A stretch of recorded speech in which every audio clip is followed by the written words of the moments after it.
Избери нея. Как ще я познаеш? Много лесно. Чети надолу.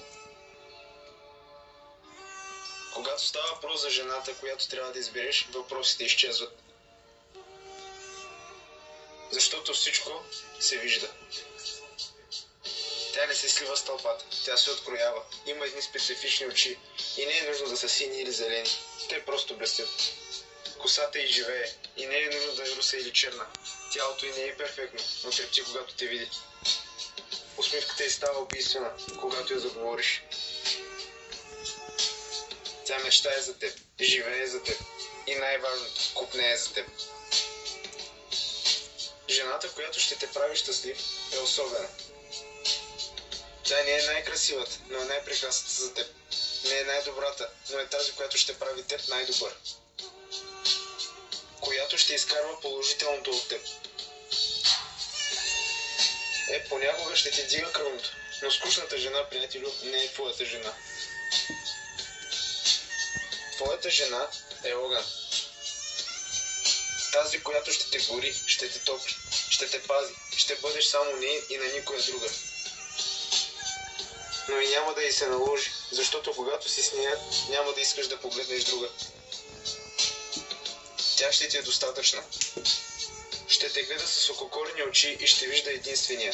Ще се зерцава погледа ти и ще вижда недородените си деца от теб.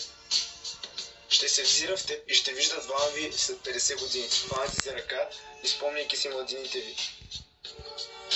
Тя ще те защитава от лоши погледи, от зли думи и подли намерения. Ще говори за теб, какъв мъж си, колко ти се възхищава. Ще направи къщата ви дом и ще направи приключенията ви незабравими. Тя ще ти подари сърцето си и ще те обича такъв какъвто си. Нищо, че понякога ще се сърди. Нека се сърди, но тя няма да се тръгне. Ще върви с теб до край. Затова не я изоставяй, не я пренебрегвай, не я обръщай гръб. Да, трудно е да бъдеш готов за такава жена, но господа, запомнете едно.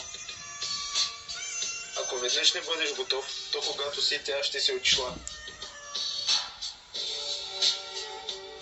Такава жена не чака. Тя знае цената си, знае стойността си. Не защото е твърде горда, твърде надменна или коравосърдечна, а защото любовта й заслужава някой достоен.